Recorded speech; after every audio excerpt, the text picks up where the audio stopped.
वाले डीजे राकेश ध्रुवे। गजब कर डाली या भितरी कोंटा वाली। गजब कर डाली या भितरी कोंटा वाली। गजब कर डाला या भितरी कोंटा वाला। गजब कर डाला या भितरी कोंटा वाला। अपन माया के तमुरा बजाते भैया बजाते। अपन माया के तमुरा बजाते चिला मोर जलाते रे दूरी हले मोला बलाते रे। गजब कर डाला या भितरी कोंटा वाला। गजब कर डाला या भितरी कोंटा वाला।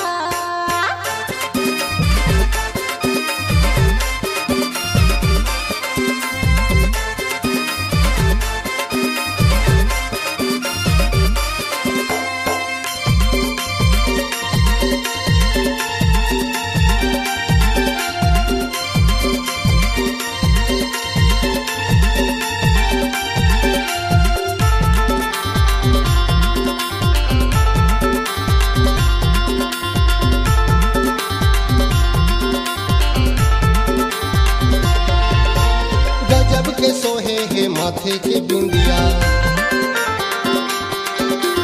एखर से ती मान आवे निंदिया।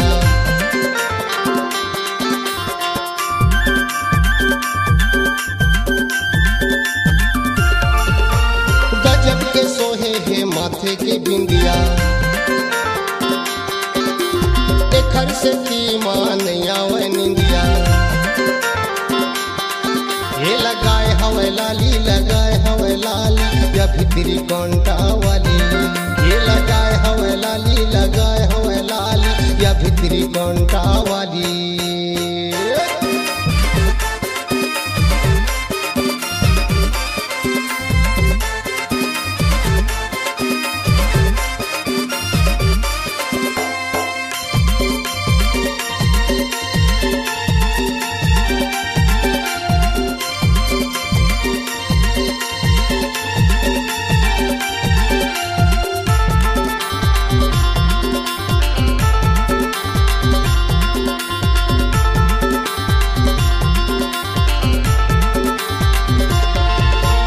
गजब के सोहे है मोरे के टोपी। नींद नहीं आवे मोला एकर से दी।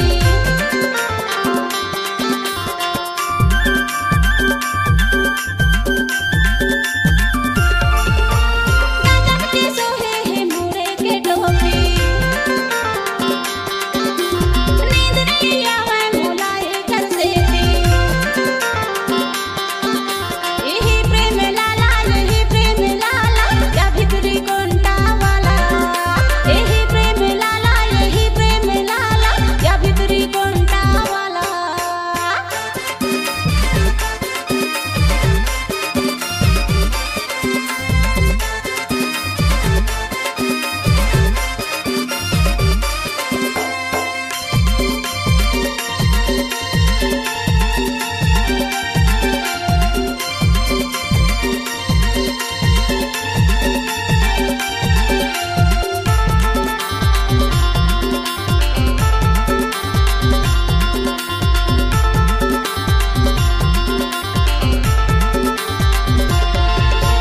गजब सुनावे घोड़े के पैरी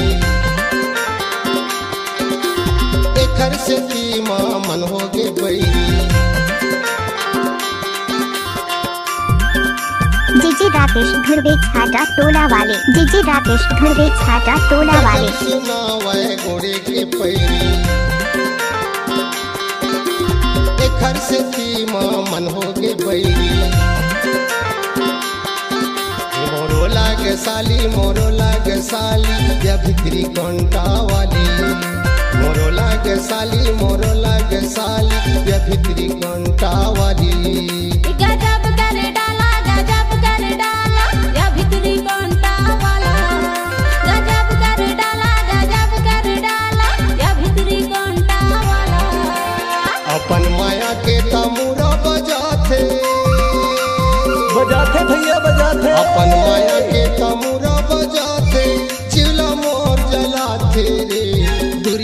मोला बलाथे रे।